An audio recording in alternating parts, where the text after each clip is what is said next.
Judges, Shof'tim, chapter 3. These are the nations which Adonai allowed to remain, in order to put to the test all the people of Israel who had not known any of the wars with Canaan. This was only so that the generations of Israel who had previously known nothing of war might learn about it. These nations consisted of the 5 chiefs of the Philistine, all the Canaani, the Tzidoni, the Hivi, who lived in the hills of the Lebanon between Mount Baal Hermon and the entrance to Hamath. They stayed there to test whether Israel would pay attention to the mitzvot of Adonai, which, through Moshe, he had ordered their ancestors to obey.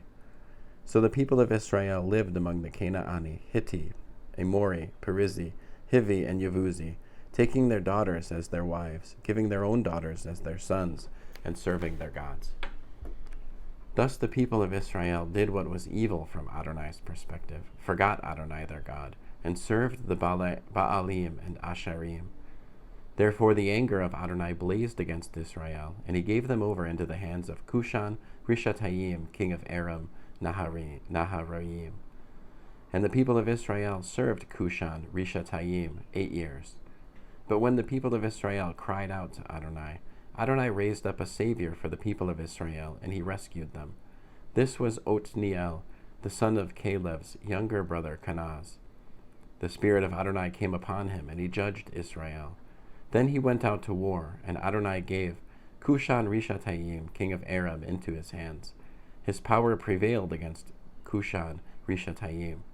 So the land had rest for 40 years, until Othniel, the son of Kenaz, died. But the people of Israel again did what was evil from Adonai's perspective. So Adonai strengthened Eglon, the king of Moab, against Israel, because they had done what was evil from Adonai's perspective. In confederation with the people of Ammon and Amalek, Eglon went out and defeated Israel, capturing the city of date palms. And the people of Israel served Eglon, the king of Moab, 18 years. But when the people of Israel cried out to Adonai, Adonai raised up for them a savior, Ehud, the son of Gera, from the tribe of Benjamin, a left-handed man.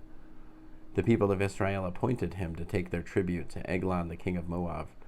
Ehud made himself a double-edged sword 18 inches long, and strapped it to his right thigh under his clothes.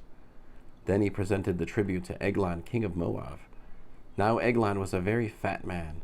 When he had finished presenting the tribute, he dismissed the people who had brought it. But he himself, after reaching the quarries at Gilgal, went back and said, "King, I have a secret message for you."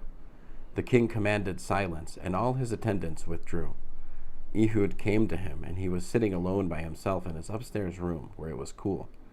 Ehud said, "I have a message from God for you." As the king arose from his seat, Ehud reached out with his left hand, took the sword from his right thigh, and thrust it into the king's belly. The hilt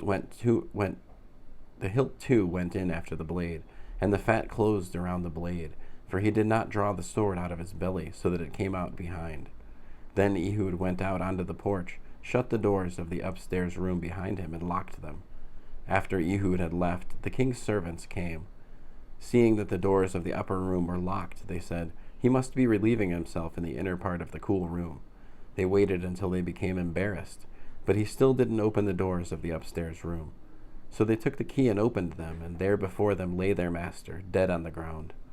But while they were delaying, Ehud escaped. He passed beyond the quarries and arrived safely at Seirah. Upon arrival in the hills of Ephraim, he began sounding the call on the shofar, and the people of Israel went down with him from the hill country. He himself took the lead.